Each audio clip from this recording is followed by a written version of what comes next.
என் அன்பு குழந்தையே, இன்று உன் அம்மா மீனாட்சி உனக்கு ஒரு அவசர செய்தியை கொண்டு வந்திருக்கின்றேன். அதுவும் உன்னுடைய குல தெய்வத்திடமிருந்து உனக்கான அவசர செய்தியை கொண்டு வந்திருக்கின்றேன். அவசரப்பட்டு தள்ளிவிடாமல் அம்மா உனக்காக கொண்டு வந்திருக்கும் இந்த வாக்கினை முழுமையாக கேள்.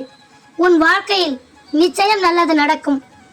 என் அன்பு குழந்தையே, உன் குல தெய்வத்திற்கு உன்னுடைய குடும்பத்தில் உள்ள ஒருவர் மீது அதிருப்தி ஏற்பட்டுள்ளது. அதனால்தான் உன்னுடைய குலதெய்வம் இந்த மீனாட்சி அம்மாவை உன் இல்லத்திற்கு அனுப்பி வைத்தார்கள். அவர்கள் மனதில் உள்ள அத்தனை விஷயங்களையும் என்னிடம் சொல்லி வேதனைப்பட்டார்கள். அதனால்தான் நான் இன்று உன்னை தேடி வந்திருக்கின்றேன். இதற்கெல்லாம் மிகப்பெரிய காரணம் ஒன்று உள்ளது. அது என்னவென்று என் பிள்ளை நீ முதலில் தெரிந்து கொள்ள வேண்டும். உன்னுடைய குல தெய்வத்தின் மனதில் உள்ள அத்தனை விஷயங்களையும் மனவேதனைகளையும் உன்னிடம் சொல்லிவிட வேண்டும் என்று ஆசைப்படுகின்றார்கள். என் அன்பு குழந்தையே, உன்னுடைய மனதில் இப்போது என்னவெல்லாம் தோன்றுகிறது என்று இந்த மீனாட்சி அம்மாவால் புரிந்து கொள்ள முடிகிறது. என் குடும்பத்தில் யார் இப்படிப்பட்ட சூழ்நிலையை உருவாக்கி இருப்பார்கள்? என்னுடைய குல தெய்வத்திற்கே அவர்கள் மீது அவ்வளவு வெறுப்பு ஏற்பட்டிருக்கிறது என்றால் அப்படி என்ன தவறுகள் நடந்துவிட்டது என்று சிந்தித்துக் கொண்டிருக்கின்றாய். இதை பற்றி உன் குல தெய்வம் என்னிடம் சொன்னதை, குலதெய்வ வாக்கினை இந்த மீனாட்சி அம்மா அதை அப்படியே தெளிவாக உன்னிடம் சொல்லி விடுகின்றேன். நீ பொறுமையாக கேள். அப்போதுதான் உன் மனதில் உள்ள குழப்பங்கள் எல்லாம் தீரும். இதை கேட்ட பிறகாவது உன் வாழ்க்கையில் இதுவரை என்ன நடந்தது, இனிமேல் உன் வாழ்க்கையில் என்ன நடக்க வேண்டும் என்பதை புரிந்து கொண்டு அதற்கு தகுந்த மாதிரி என் பிள்ளை நீ நடந்து கொள்வாய் என்று நான் நம்புகின்றேன். என் அன்பு குழந்தையே, இதோ உன் குலதெய்வம் சொன்ன விஷயத்தை நீ முழுமையாக கேட்க வேண்டும். உன் குலதெய்வம் உன்னுடைய குலத்தை சார்ந்த அத்தனை குழந்தைகளையும் ஒன்று போல்தான் பார்த்து கொண்டிருந்தது. உன் குலதெய்வம் என் பிள்ளை உனக்காக வாழ்க்கையில் எத்தனை நல்ல விஷயங்களையும் வாழ்க்கையில் முன்னேற்றம் அடைவதற்கு எத்தனை நல்ல சூழ்நிலைகளையும் ஏற்படுத்தி கொடுத்தது. இதுவெல்லாம் எதற்காக தெரியுமா? என்னுடைய எல்லா குழந்தைகளும் சந்தோஷமாக இருக்க வேண்டும், நிம்மதியாக வாழ வேண்டும். இவர்கள் எல்லோரும் எப்போதும் ஒற்றுமையாக இருந்து நம்முடைய குலத்தை நல்லபடியாக வழிநடத்தி செல்ல வேண்டும் என்பதற்காக மட்டும்தான். எனக்கு பூஜை செய்யும் போது அனைவரும் ஒற்றுமையாக வந்து வழிபாடு செய்ய வேண்டும் என்றுதான் உன் குலதெய்வமாகிய நான் விருப்பப்படுகின்றேன். ஆனால் அவர்களோ இப்போது என்ன செய்து கொண்டிருக்கின்றார்கள் என்று தெரியுமா? நிச்சயமாக அந்த விஷயம் உனக்கு தெரிந்திருக்க வாய்ப்பே இல்லை. ஏனென்றால் அவர்கள் என்னிடம் வந்து சொன்ன விஷயங்கள் எனக்கு மட்டும்தானே தெரியும். உன்னை பற்றி அவர்கள் என்னவெல்லாம் சொன்னார்கள் என்று நான் அறிவேன். அது எவ்வளவு பெரிய தவறான விஷயங்கள் என்று என்னிடம் சொன்ன பிறகுதான் நான் அதை புரிந்து கொண்டேன். என் அன்பு குழந்தையே, இப்போது நான் அவர்கள் மீது மிகவும் கோபத்தோடு வந்திருக்கின்றேன். உனக்கு மிகப்பெரிய துரோகத்தை செய்ய வேண்டும், அதை நிறைவேற்றி கொடுங்கள் என்று என்னிடமே வேண்டுதலை வைக்கின்றார்கள். நீதானே என்னுடைய குலம் காக்கும் குலசாமி. என் மனதில் உள்ள வேதனையை தீர்க்க மாட்டாயா? என் மனதை அவர்கள் வேதனைப்படுத்தி விட்டார்கள், மிகவும் கஷ்டப்படுத்தி விட்டார்கள். அதனால் அவர்களை நீதான் ஏதாவது செய்துவிட வேண்டும். அவர்களை நீ தண்டிக்க வேண்டும்.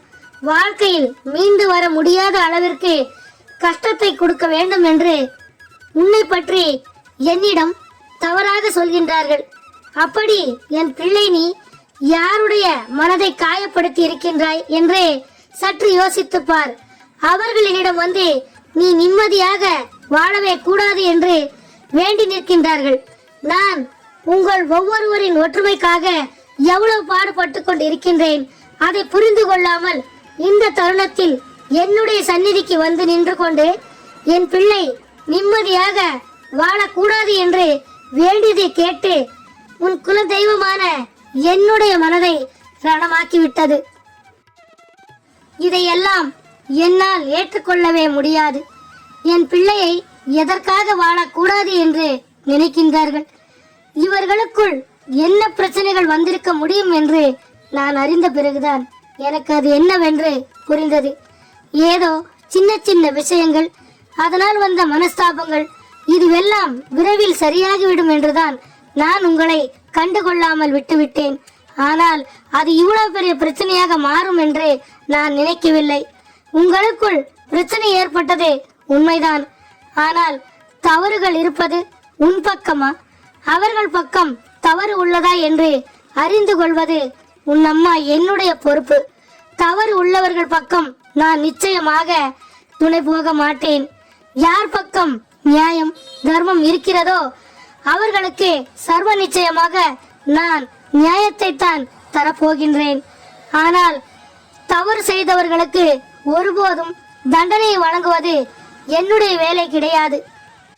எனக்கு என்னுடைய பிள்ளைகளை திருத்தி அவர்களை நல்வழிப்படுத்தி நல்லபடியாக வாழ வைப்பது மட்டும்தான் என்னுடைய வேலையாக இருக்குமே தவிர யாரையும் ஒருபோதும் அழிக்க வேண்டும் என்று நினைத்து இந்த அம்மா யாரையும் தண்டிக்க மாட்டேன். ஏனென்றால் எல்லோரும் என் குழந்தைகள் தான். அதனால் அவர்கள் திருந்துவதற்கு ஒரு வாய்ப்பை நிச்சயம் நான் கொடுப்பேன் என்பதை நீ முதலில் புரிந்து கொள்ள வேண்டும். என் அன்பு குழந்தையே, உனக்கு இது போன்ற தீய செயல்களை செய்ய வேண்டும் என்று நினைத்தவர்கள் இன்னும் என்னவெல்லாம் செய்ய துணிந்தார்களோ என்று தெரியாமல் தான் நான் சற்று குழப்பத்தில் இருக்கின்றேன். ஒரே ஒரு விஷயத்தை மட்டும் என் பிள்ளை நீ நன்றாக புரிந்து கொள்ள வேண்டும். யாரிடம் என்ன மனக்கசப்பு இருந்தாலும் சரி, நீ அந்த மனக்கசப்புகளை எல்லாம் உன் மனதில் இருந்து தூக்கி எறிந்துவிட்டு எந்த ஒரு சண்டை சச்சரவிற்கும் போக வேண்டாம். நீ எல்லாவற்றுக்கும் அமைதியாக பொறுத்து போக வேண்டும் என்று நான் சொல்லவில்லை. எப்பேற்பட்ட விஷயமாக இருந்தாலும் அனைத்து விஷயங்களை என் திருவடியில் சமர்ப்பித்து விட்டு நீ நிம்மதியாக இருக்க வேண்டும். அனைத்தையும் நான் பார்த்து கொள்கின்றேன். அது என்னுடைய பொறுப்பு. அவர்களுக்கு நான் பாடம் கற்பிக்க போகின்றேன். உன் மனதில் உள்ள வேதனைகளுக்கெல்லாம் நான் இப்போதே பதில் சொல்லி விடுகின்றேன். உனக்கான அத்தனை நன்மைகளையும் செய்து கொடுத்து உன்னை நிம்மதியாக வாழ வைப்பது என்னுடைய கடமை. வாழ்க்கை உனக்கு கொடுக்கவிருக்கும் அத்தனை விஷயங்களும் எனக்கு மட்டும்தான் தெரியும். உன் குலதெய்வமான என்னை மீறி எந்த ஒரு நல்ல விஷயங்களானாலும் சரி, கெட்ட விஷயங்களானாலும் சரி, என்னுடைய அனுமதி இல்லாமல் உன்னை எதுவும் செய்துவிட முடியாது. அதனால் நீ எதற்காகவும் பயந்துவிடக் கூடாது. அவர்கள் என்னிடம் தானே உனக்கு ஏதாவது செய்துவிட வேண்டும் என்று வேண்டி இருக்கின்றார்கள். என் அன்பு குழந்தையே, உன்னுடைய வாழ்க்கையை அழித்துவிட வேண்டும் என்று என்னிடம் சொன்னதற்காக அவர்களை ஏன் அம்மா அப்படியே விட்டு விட்டீர்கள் என்று என் பிள்ளை நீ என்னிடம் கேட்கலாம். ஆனால் நான் அவர்களை அப்படியே விட்டு வைக்கவில்லை. இன்னொருவருடைய மனதை காயப்படுத்தி வேதனைப்படுத்தியது உண்மையானால் நிச்சயமாக மிகவும் தவறான செயல். அது மட்டுமல்ல, உன்னிடம் அவர்கள் மன்னிப்பு கேட்க வேண்டும். அதே சமயத்தில் உன் பக்கம் தவறுகள் இருந்த பட்சத்தில் நீயும் மன்னிப்பு கேட்டுத்தான் ஆக வேண்டும். அதை நீ செய்வதில் தவறு ஏதும் கிடையாது. அதே சமயத்தில் அவர்கள் பக்கம் தவறு இருக்கிறது என்றால் நான் அவர்களுக்கு கொடுக்க போகும் தண்டனை என்னவென்று தெரியுமா? இந்த குலதெய்வத்தின் பார்வையும் அருளும் அவர்கள் குடும்பத்தின் மீது சில நாட்களிற்கு இருக்காது. அவர்கள் உனக்கு என்னென்ன கெடுதல்களை செய்ய வேண்டும் என்று நினைத்தார்களோ அந்த விஷயங்கள் எல்லாம் அவர்கள் வாழ்க்கையிலே நிச்சயமாக நடந்தே தீரும். அப்போதுதான் அவர்கள் படுகின்ற வேதனை என்னவென்று புரியும். நாம் யாருக்கும் எப்போதும் கெடுதல் செய்யக்கூடாது. நாம் தவறான வேண்டுதல்களை நம் குலதெய்வத்திடம் வைத்து விட்டோம் என்று வேதனைப்பட்டு உன் காலடியில் வந்து வீழ்வார்கள். இதற்கெல்லாம் சற்று காலதாமதமாகும். சில நாட்களுக்கு பிறகு அவர்களாகவே என் பிள்ளை உன்னை தேடி வருவார்கள். அவர்கள் செய்த தவறுகளை உணர்ந்து குலதெய்வத்தை தேடி வரத்தான் போகின்றார்கள். அதன் பிறகு அவர்களை நான் மன்னித்து மீண்டும் அவர்களுடைய வாழ்க்கையை அவர்களுக்கு திருப்பி கொடுத்து விடுவேன். இதைத்தான் நான் இப்போது செய்ய வேண்டும் என்று முடிவு செய்திருக்கின்றேன். இதை என் பிள்ளை நீ புரிந்து கொண்டால் போதும். நாம் ஒருவருக்கு நல்லது செய்தாலும் கெட்டதை செய்தாலும் நம் மீது ஒருவருக்கு வஞ்சக எண்ணம் வந்துவிட்டது என்றால் அவர்கள் குலதெய்வத்திடம் வந்து வாழ்க்கையை அழிக்க வேண்டும் என்று சொல்வார்கள் என்பதை நீ முதலில் புரிந்து கொள்ள வேண்டும். ஒரே குலத்தில் இருக்கும் சில பேர் என்னுடைய சந்நிதியில் வந்து நின்று தவறான வார்த்தைகளை பேசி சண்டையிடுகின்றார்கள். இதுவெல்லாம் எனக்கு எவ்வளவு மனவேதனை கொடுக்கும் என்பதை அவர்கள் புரிந்து கொள்வதில்லை. என் அன்பு குழந்தையே, என்னுடைய பொறுமைக்கும் ஒரு எல்லை உண்டு. என்னுடைய பொறுமையின் எல்லை மீறும் போதுதான் நான் அவர்களுடைய குலத்தை காக்காமல் இயல்பு எதுவோ அவர்களின் விதிப்படி அவர்கள் வாழ்க்கையில் செய்த தவறுக்கு என்னென்ன தண்டனை கிடைக்க வேண்டுமோ அதன்படி நடக்கட்டும் என்று நான் கண்டுகொள்ளாமல் விட்டு விடுவேன்.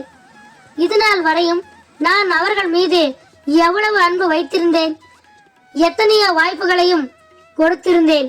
ஆனால் அவர்கள் என் மீது கொஞ்சம் கூட பயம் என்பது இல்லாமல் தவறான பாதையில் சென்று விடுகின்றார்கள்.